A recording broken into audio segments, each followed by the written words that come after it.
Parties को BJP ने divide किया, तोड़ा। महाराष्ट्र का एग्जाम्पल ले लीजिए, शिवसेना को जिस तरीके से उन्होंने तोड़ा, फिर उस पार्टी को पूरे कब्जे में ले लिया। तो आपको भी डर लगता है क्या कि आपकी समाजवादी पार्टी पर भी इसी तरीके का हमला हो सकता है? बीजेपी तो ये कहती है कि हम लोग वन डिस्ट्रिक्ट वन प्रोडक्ट बनाते रहें, और अखिलेश जी या समाजवादी पार्टी जो है वो वन डिस्ट्रिक्ट वन माफिया बनाती रही। ये नेताजी का ही शब्द होता था कि चुनाव के लिए 3 चीज़ों की बहुत ज़रूरत होती है, पर्चा, खर्चा और चर्चा। वो तीनों में वो बहुत आगे हैं। आपका खुद का आकलन क्या है? बीजेपी को कितना मिलेगा, कितनी सीट्स मिलेंगी? ये आपको नहीं लगता कि थोड़ा ज़्यादा बड़बोलापन है, कमज़ोर दल दिखाई पड़ रहा है? कभी ऐसा हुआ है कि आपको कोई उम्मीदवार अच्छा लगा हो और डिम्पल जी ने बोला हो कि नहीं नहीं ये ठीक नहीं है, इसको खत्म की, इसको हटाइए?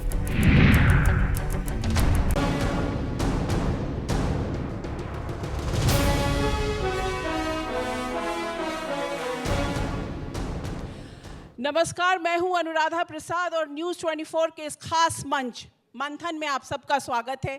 आप जानते हैं कि चुनावी सरगर्मी है और इस सरगर्मी में नेताओं के साथ खूब भीड़ इकट्ठा होती है। तो आज हमारे साथ खूब सारी भीड़ है इस मंच पे, और साथ में हमारे साथ हैं समाजवादी पार्टी के लीडर और भूतपूर्व मुख्यमंत्री अखिलेश यादव जी। अखिलेश जी, आपका बहुत बहुत स्वागत है इस मंच पे।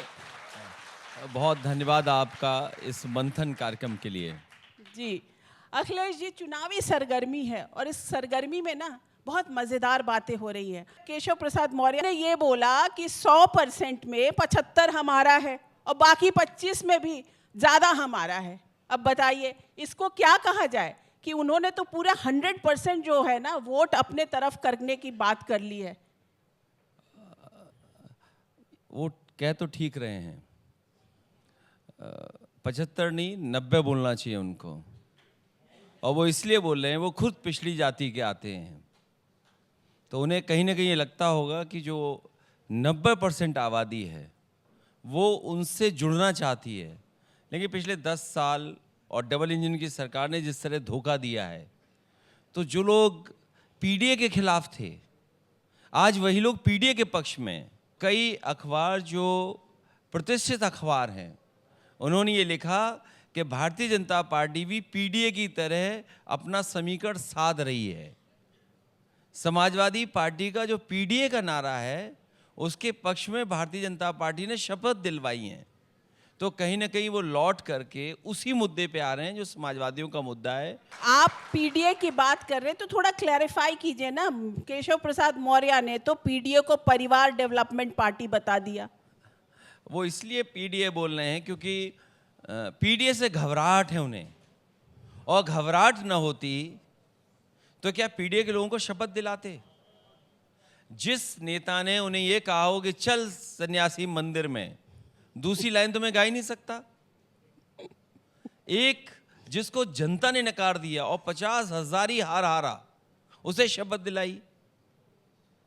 दलों को तोड़ रहे हैं, विधायकों को पैकेज दे रहे हैं।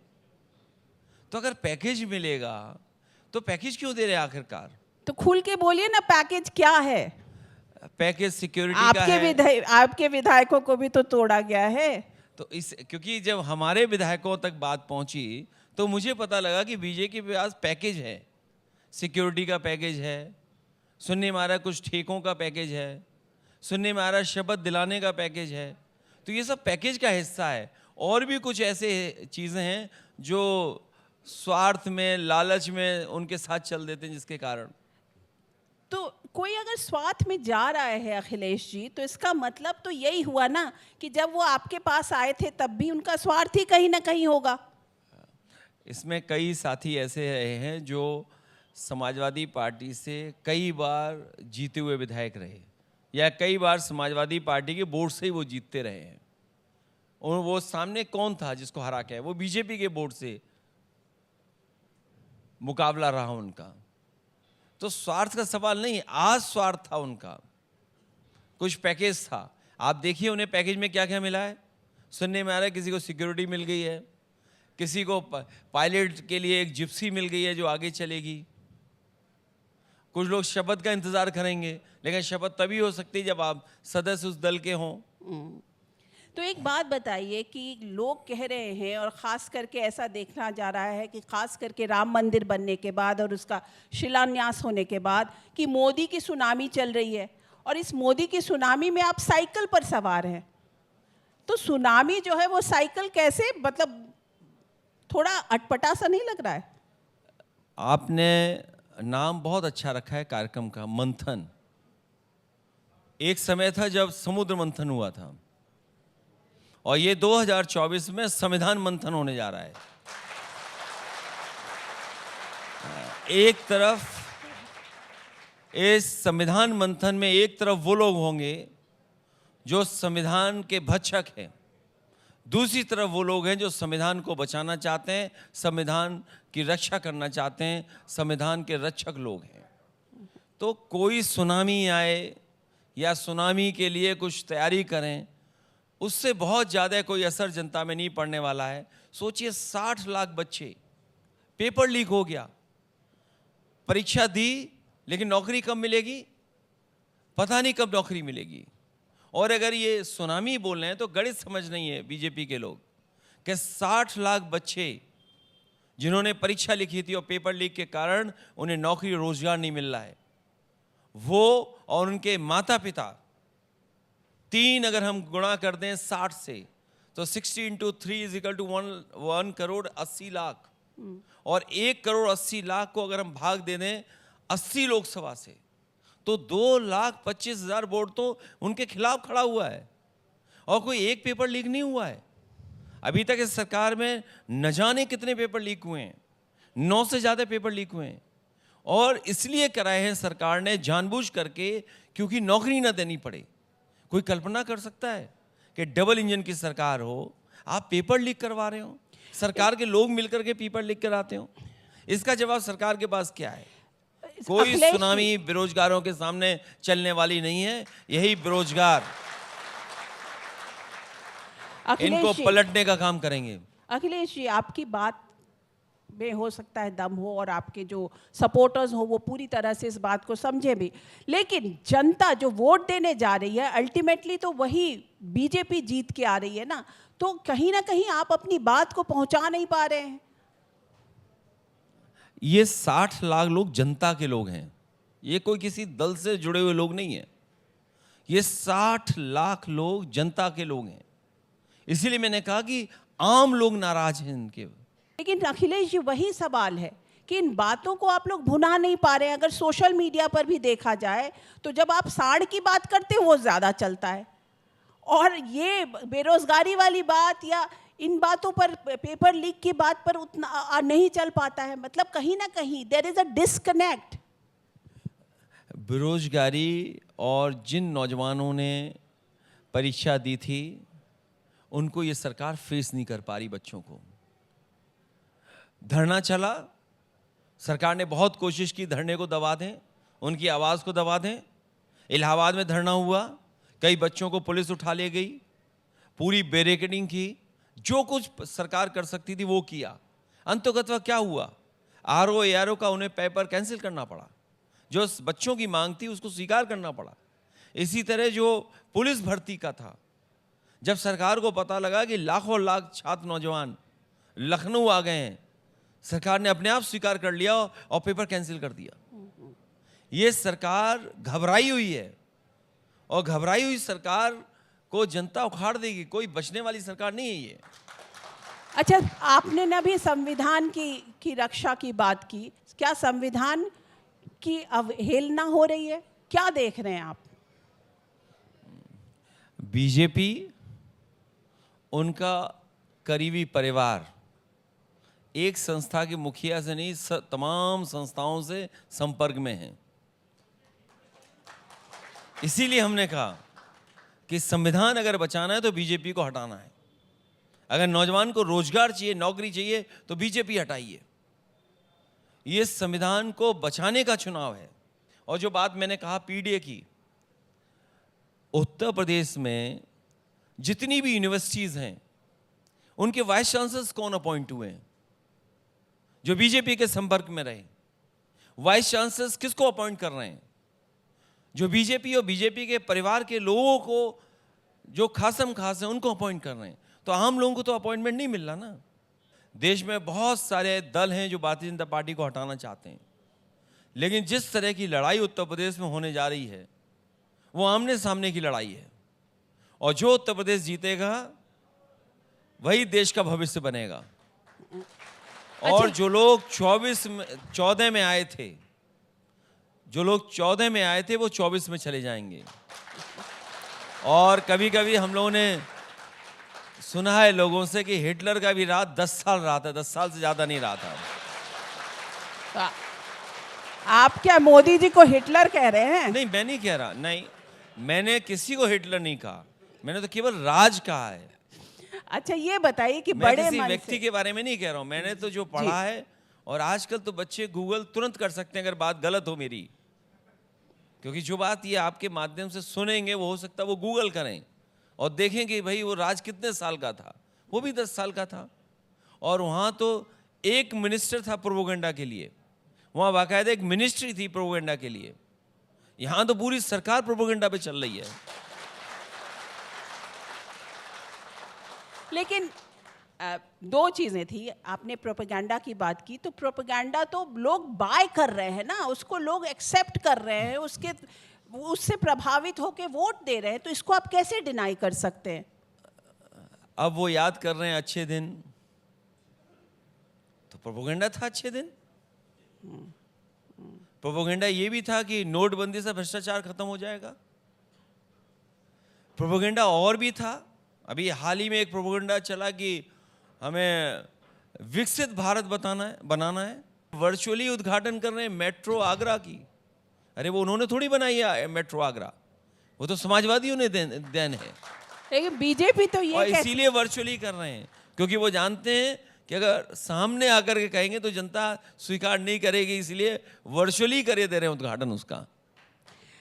लेकिन अखिलेश जी, बीजेपी तो ये कहती है कि हम लोग 1 डिस्ट्रिक्ट 1 प्रोडक्ट बनाते रहें, और अखिलेश जी या समाजवादी पार्टी जो है वो 1 डिस्ट्रिक्ट 1 माफिया बनाती रही है। कौन बोल के गया? ब्रजेश पाठक। आप पुराने अखबार उठा करके देख लीजिए, अखबारों ने ब्रजेश पाठक को माफिया लिखा था। और ये बात मैं नहीं कह रहा हूं, जो लोग उत्तर प्रदेश के पॉलिटिक्स को समझते होंगे वो बंदूक लेके किसकी चलते थे, किसकी चौकीदारी करते थे, ये बात मुझे नहीं बतानी है। इसीलिए तो संविधान मंथन होने जा रहा है। ये सामान्य चुनाव नहीं है, कोई कहने को तैयार नहीं है। अगर वो माफिया दूसरे को कह रहे हैं, कोई ये कहने को तैयार ही नहीं कि माफिया सबसे ज्यादा बीजेपी में है। आप बताइए, बनारस का सबसे बड़ा माफिया कौन है? चंदौली का सबसे बड़ा माफिया कौन है? बिजनौर का सबसे बड़ा माफिया कौन है? आपके मिर्जापुर का सबसे बड़ा माफिया कौन है? जौनपुर का सबसे बड़ा माफिया कौन है? अरे इसकी सूची तो दें। और आज जितने भी माफिया हैं सब भारतीय जनता पार्टी में हैं। और भूल जाइए, हमारे उत्तर प्रदेश के पहले मुख्यमंत्री हैं जिन्होंने अपने मुकदमे वापस लिए, और अपने तो लिए ही लिए, डिप्टी सीएम के भी मुकदमे वापस लिए। अच्छा, और वो कैबिनेट में है। अगर ये बात गलत हो तो बता दें हमें। अच्छा, एक बात बताइए कि आपका तो कांग्रेस के साथ एक बार 2 लड़के साथ चले थे, फिर वो हट गए, फिर बिल्कुल ही जैसे रिश्ता कहते हैं वो कहीं ना कहीं बिल्कुल नीचे एब पर आ गया था। उसके बाद आप लोग फिर इंडी अलायंस में आए। इंडी अलायंस में भी फिर लगा कि रिश्ता जो है ऊपर नीचे हो रहा है, सीसॉ जैसे होता है ना, वैसा चल रहा था। सडनली फिर कैसे रिश्ता बना है, इसके पीछे कौन है? देश और संविधान महत्वपूर्ण था, और जो परिस्थितियां राजनीतिक थीं इसमें ज़रूरी था कि इंडिया अलायंस बचा रहे। और मुझे खुशी इस बात की कि समाजवादियों ने इंडिया अलायंस को बचाया। मतलब इस अलायंस को आगे बढ़ाने के लिए समाजवादी पार्टी अपने आप को क्रेडिट दे रही है। जिस समय जिन्होंने बनाना शुरू किया था जिसके कारण हम लोग सब एक साथ आए थे। नीतीश कुमार जी के कारण ही, और नीतीश कुमार जी ने ही जो रास्ता दिखाया था, उनकी वजह से हम लोग सब साथ आए थे। जब वही दूर हो गए तो उस समय जिम्मेदारी समाजवादियों की बनी और समाजवादियों ने सबसे पहले कांग्रेस साइज सीट का जो एडजस्टमेंट होना था सबसे पहले अनाउंस किया, और उसका परिणाम ये हुआ कि कम से कम और प्रदेशों में भी उनका अलायंस उसके बाद हो गया। राहुल गांधी और प्रियंका गांधी से आपकी बात हुई है कि अमेठी और रायबरेली से चुनाव लड़े? नहीं, मेरी जो बातचीत हुई वो गठबंधन को लेकर के हुई है। कौन प्रत्याशी कहाँ से लड़ेगा इस संबंध में अभी कोई बात नहीं हुई है। नहीं, लेकिन कहा जा सकता है ना भाई, आपको दमदार चेहरे चाहिए तो सारे लीडर्स चाहिए। तो जैसे आपने खुद ही कहा कि यूपी जो जीतेगा वही दिल्ली जीतेगा, तो यूपी जीतने के लिए आपको बड़े बड़े चेहरों की ज़रूरत है। तो नहीं, बीजेपी के सामने कांग्रेस पे हैं चेहरे। अच्छा, ये बताइए अखिलेश जी कि आप खुद में बीजेपी जैसे कह रही है 300 400 पार, कभी कुछ भी बोल रही है, तो आपका खुद का आकलन, आप तो खुद ही इतने परिपक्व नेता हैं, खुद इतने परिपक्व राजनीतिज्ञ हैं, तो आपका खुद का आकलन क्या है? बीजेपी को कितना मिलेगा, कितनी सीट्स मिलेंगी? उनका नारा होना चाहिए 400 हार।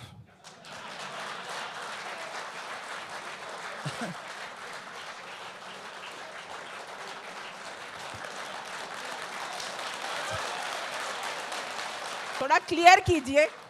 400 हार इसलिए कि उन्हें हर नेता चाहिए अपनी पार्टी में। महाराष्ट्र में देखिए कितने नेताओं को अपनी पार्टी में शामिल कर लिया। आप पे अपने पास नेता ही नहीं है, आप पे अपने लीडर्स ही नहीं है। आप सोचिए किस किस के घर जा रहे हैं आप, किस किस को तोड़ रहे हैं यूपी में। जो समाजवादियों के साथ गठबंधन में थे उनको तोड़ करके आप अपने साथ जोड़ रहे हैं। तो ये दिखाता है कि भारतीय जनता पार्टी बहुत कमजोर है। अगर कमजोर नहीं होती तो इतने दलों को क्यों जोड़ने की जरूरत थी अभी? अगर अपनी ताकत से वो लड़ते और डबल इंजन का इतना वो उनको इस तरह का था माहौल कि डबल इंजन से वो जीत सकते हैं, तो क्या जरूरत थी और दलों को तोड़ने की? तो इसलिए मेरा मानना है कि भारतीय जनता पार्टी इस समय बहुत कमजोर दल दिखाई दे रहा है मुझे। ये आपको नहीं लगता कि थोड़ा ज्यादा बड़बोलापन है, कमजोर दल दिखाई पड़ रहा है? नहीं, अगर कमजोर नहीं थे तो आप गठबंधन तोड़ क्यों रहे हो? दूसरे गठबंधन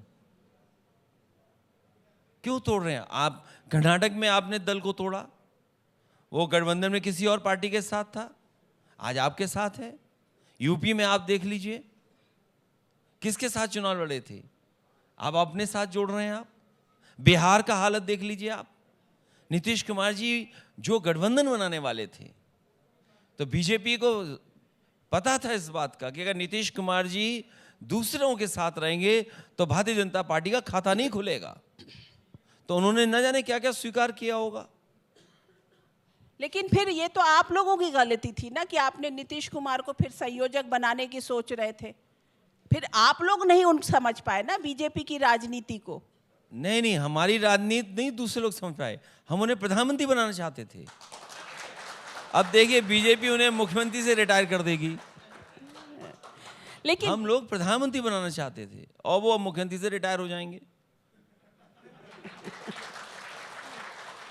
अच्छा, एक बात बताइए कि ऑन अ सीरियस नोट, जिस तरीके से पार्टीज को बीजेपी ने डिवाइड किया, तोड़ा, महाराष्ट्र का एग्जाम्पल ले लीजिए, शिवसेना को जिस तरीके से उन्होंने तोड़ा, फिर उस पार्टी को पूरे कब्जे में ले लिया, तो आपको भी डर लगता है क्या कि आपकी समाजवादी पार्टी पर भी इसी तरीके का हमला हो सकता है?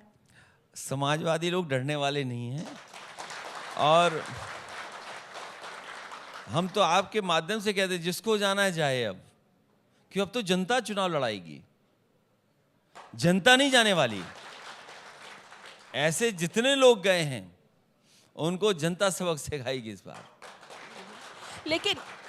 लेकिन बीजेपी का जो बैंडविड्थ है वो बहुत बड़ा है, चाहे वो चर्चा हो, पर्चा हो, खर्चा हो, सब में बहुत बड़ा है। ये नेताजी का ही शब्द होता था कि चुनाव के लिए 3 चीज़ों की बहुत ज़रूरत होती है, पर्चा, खर्चा और चर्चा।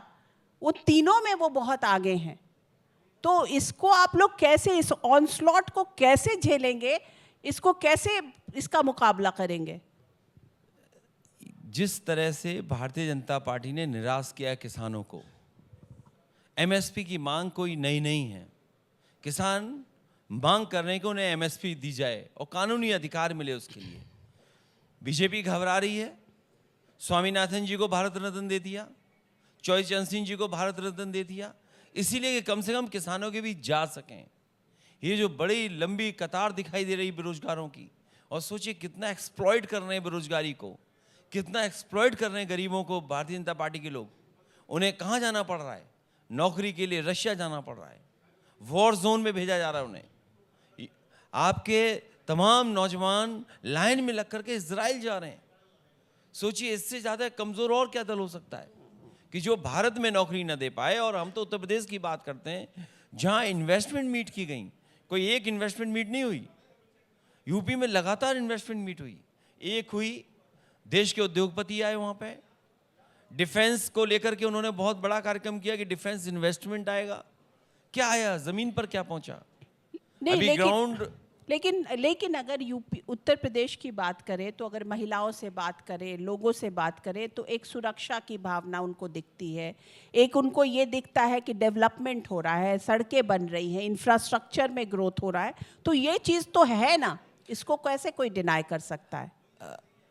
हम अगर उदाहरण ले लें इंफ्रास्ट्रक्चर का, कोई एक एक्सप्रेसवे उत्तर प्रदेश में भारत सरकार से आया हो तो बता दें हमें आप। जिस प्रदेश ने सबसे ज्यादा लोकसभा के सांसद जिताए हो, जिस प्रदेश ने प्रधानमंत्री दिया हो, लेकिन दिल्ली से एक भी एक्सप्रेसवे उत्तर प्रदेश को नहीं मिला। जो एक्सप्रेसवे बन भी रहे वो अपने संसाधन से उत्तर प्रदेश बना रहा है। जो बने हैं कहीं ना कहीं समाजवादियों का अलाइनमेंट था, जिसकी वजह से आज वो काम कर रहे हैं, आगे बढ़ रहा है। तो उत्तर प्रदेश की भी सरकार अगर बना रही है तो डबल इंजन की सरकार है ना, फिर वो बना पा रही है। वही तो मैं जानना चाहता हूं कि भारत सरकार ने कौन सा एक्सप्रेसवे दिया है। भाई यूपी के अपने संसाधन से बन रहा है मान लीजिए, और वो भी अपने एक उद्योगपति को खुश करने के लिए उसको पैकेज बना दिया, उसको दे दिया आपने। आप ये तो एक भी पावर प्लांट बनाया हो तो बता दें। एक पावर प्लांट, कौन सा नया पावर प्लांट भारत सरकार ने उत्तर प्रदेश को दे दिया? जो पिछली बार दिए थे वही है, एक भी नहीं दिया। कौन सी नई मेट्रो उत्तर प्रदेश में आ गई? नोएडा को दिल्ली जोड़ने वाली, ये समाजवादियों की देन है। नोएडा से ग्रेटर नोएडा जोड़ने वाली समाजवादियों की देन है। आगरा में जो वर्चुअली उद्घाटन हुआ समाजवादियों की देन है। लखनऊ में जो मेट्रो चल रही समाजवादियों की देन है। कानपुर में जो मेट्रो चल रही वो समाजवादियों की देन है। इनसे हम जानना चाहते हैं, भारतीय जनता पार्टी बताए कि 10 साल दिल्ली के और उत्तर प्रदेश के 7 साल में किस शहर में मेट्रो लेकर के आए? क्या प्रधानमंत्री जी के क्षेत्र में मेट्रो आ गई? क्या मुख्यमंत्री जी के क्षेत्र में मेट्रो आ गई? मुख्यमंत्री ने कहा कि हम लाएंगे मेट्रो गोरखपुर में। क्या 7 साल में मेट्रो आ गई वहां? और मैं आपसे आज दावा करके जा रहा हूं, अभी बरसात आएगी, मेट्रो तो नहीं चलेगी वहां, लोगों को नाव में चलना पड़ेगा वहां पर, क्योंकि वो अभी तक नाला नहीं बना पाए अपने गोरखपुर में। अच्छा, ये बताइए कि अभी थोड़े दिन पहले मोहन यादव जी मध्य प्रदेश के मुख्यमंत्री बने हैं। वो आजकल उत्तर प्रदेश का बहुत दौरा कर रहे हैं, और दौरा भी कर रहे हैं और ज़ोर ज़ोर से बोल रहे हैं कि ये देखिए क्या हुआ है, भारतीय जनता पार्टी में आइए, ये हम वैसा यादव कौन जिसने डंडा ना उठाया हो, ऐसा यादव कौन जिसने धैर्य से लोगों का सामना न किया। मतलब बहुत सारी बातें वो कह रहे हैं, और सडनली उनको भारतीय जनता पार्टी यादवों का बड़ा नेता करार कर रही है। और इसमें कोई शक नहीं है, क्योंकि उन्होंने जो बोला वो सही है कि मैं ऐसे गांव से आता हूं जहां पर 500 भी यादव नहीं थे, लेकिन फिर भी मुझे मुख्यमंत्री बना दिया। तो चैलेंज लग रहा है आपको क्या? वो जो भाषण दे रहे थे वो इसलिए दे रहे थे कि वहां पर यादव आए ही नहीं थे।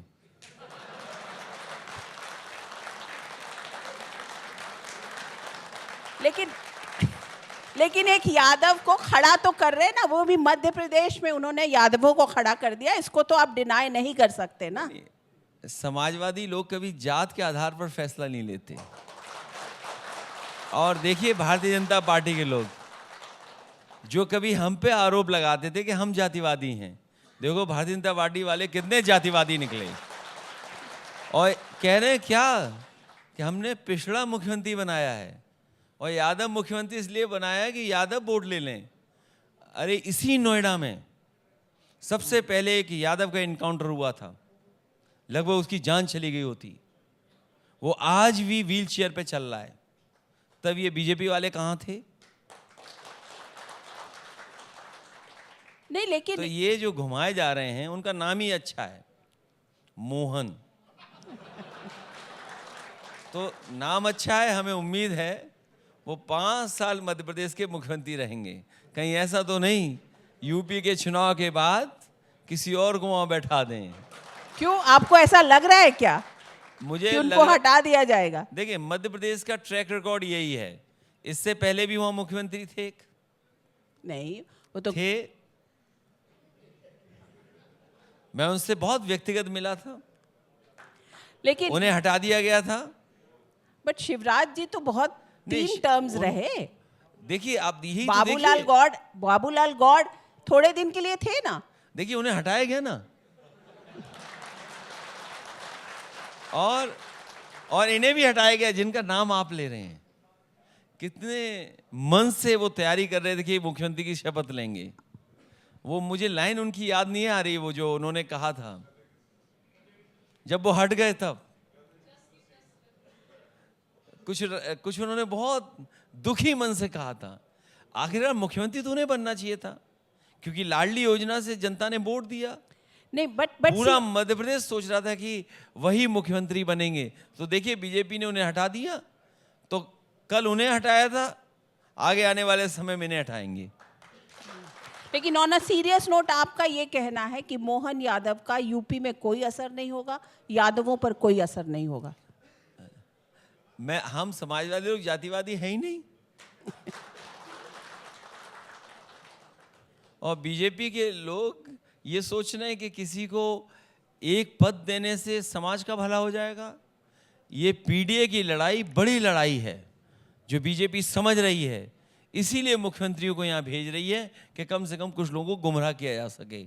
लेकिन जनता जागरूक है, इस बार लड़ाई बड़ी है और बड़े फैसले होने जा रहे हैं उत्तर प्रदेश से, और हमें उम्मीद है कि जनता मदद करेगी। जो काम करने वाले लोग हैं उनके साथ जनता खड़ी दिखाई देगी।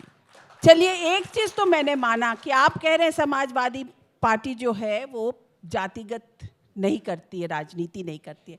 तो मोदी जी भी यही कहते हैं कि 4 देश में 4 जातियां हैं, गरीब, पिछड़ा और नारी, किसान।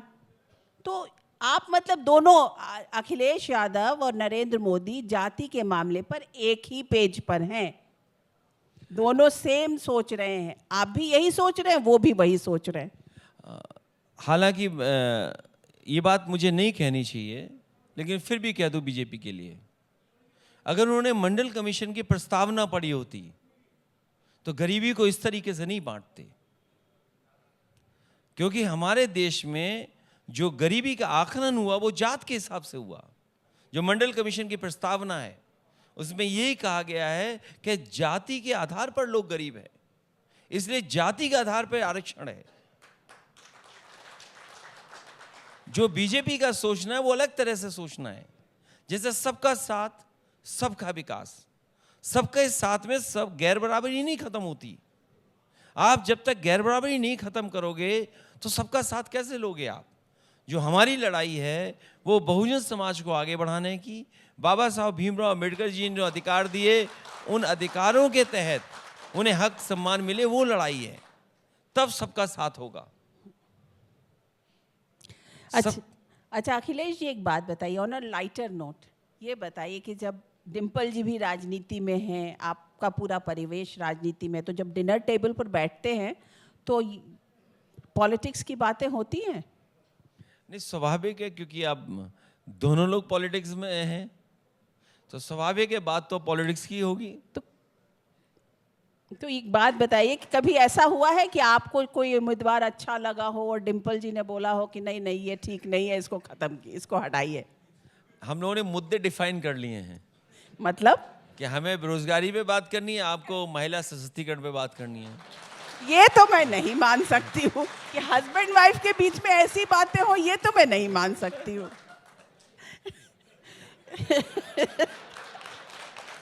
अच्छा, आप एक बात बताइए कि आपकी जो बेटी है वो भी आजकल सोशल मीडिया पर काफ़ी एक्टिव है, तो क्या वो राजनीति में कदम रख रही हैं? क्योंकि आजकल तो युवाओं की बात हो रही है ना।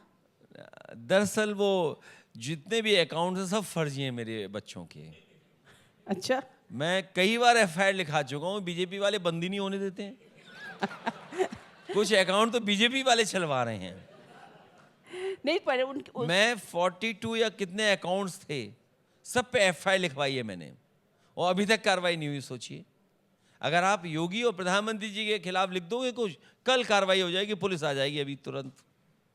आप ये कहना चाह रहे हैं कि एक भूतपूर्व मुख्यमंत्री ने एफआईआर लिखवाने की कोशिश किया, एफआईआर लिखवाया, उसे तवज्जो नहीं दिया गया, उसको सुना नहीं सरकार ने, सिस्टम ने इस बात को सुना नहीं। ये पहली बात नहीं है, मैं इससे आगे की भी बात बताता हूं अभी आपको। मैंने कई जगह एफआईआर लिखाई, क्योंकि सोशल मीडिया के जो अकाउंट्स हैं वो बीजेपी के लोग चला रहे हैं, उन पे कोई कार्रवाई नहीं हुई। इतना गलत भाषा का इस्तेमाल, इतनी गलत पिक्चर्स का लगाना, हम लोगों ने कई बार शिकायत की है, क्योंकि वो बीजेपी के कार्यकर्ता थे, इसलिए उन पर किसी पे कार्रवाई नहीं हुई। और देखिए बीजेपी की सरकार कमाल की कैसी है। यहाँ पर नोएडा में हमारे कार्यकर्ताओं ने, और उस समय क्योंकि कोरोना के पाबंदियाँ थीं, तो एक कार्यक्रम किया था जिसमें सामान्य तरह से स्वागत हो गया। हम लोगों को पता ही नहीं लगा कौन जांच कर रहा है, कौन आईओ है। जब चार्जशीट थमा दी गई तो हमारे खिलाफ और जयंत चौधरी जी के खिलाफ उसमें चार्जशीट हो गई। और कमाल की बात इसमें यह है कि हमारे खिलाफ चार्जशीट जिसने की वो यादव अधिकारी ढूंढ करके लगाया, और जयंत चौधरी जी के खिलाफ जिसने चार्जशीट लगाई उसमें जाट अधिकारी ढूंढ के लगाया। सोचिए, ये है बीजेपी। मतलब बहुत स्मार्ट है ना। स्मार्ट नहीं है, इसमें क्या है स्मार्ट है जो पकड़ी गई आपकी बात। जब उन अधिकारियों से पूछा कि भाई तुम्हें शर्म नहीं आती, तुम एफआईआर लिखा रहे हो और चार्जशीट कर रहे हो, बोले हम पे बहुत दबाव था ऊपर से। तो भाई अगर दर्ज करानी थी या चार्जशीट कराना ही था तो यादव अधिकारी क्यों ढूंढा आपने? किसी भी अधिकारी से चार्जशीट करा देते आप। तो ये है उनके तरीका काम करने का। अच्छा, ये तो जो तरीका है वो पकड़ा गया है, इसीलिए तो 10 साल बाद ये जाने वाले लोग हैं। इनका सब झूठ पकड़ा गया है। ठीक है अखिलेश जी, हमसे बात करने के लिए आपका बहुत बहुत शुक्रिया। तो ये थे अखिलेश यादव जी, न्यूज़ 24 के मंथन में। आपसे फिर मुलाकात होगी। नमस्ते। बहुत धन्यवाद आपका, बहुत धन्यवाद।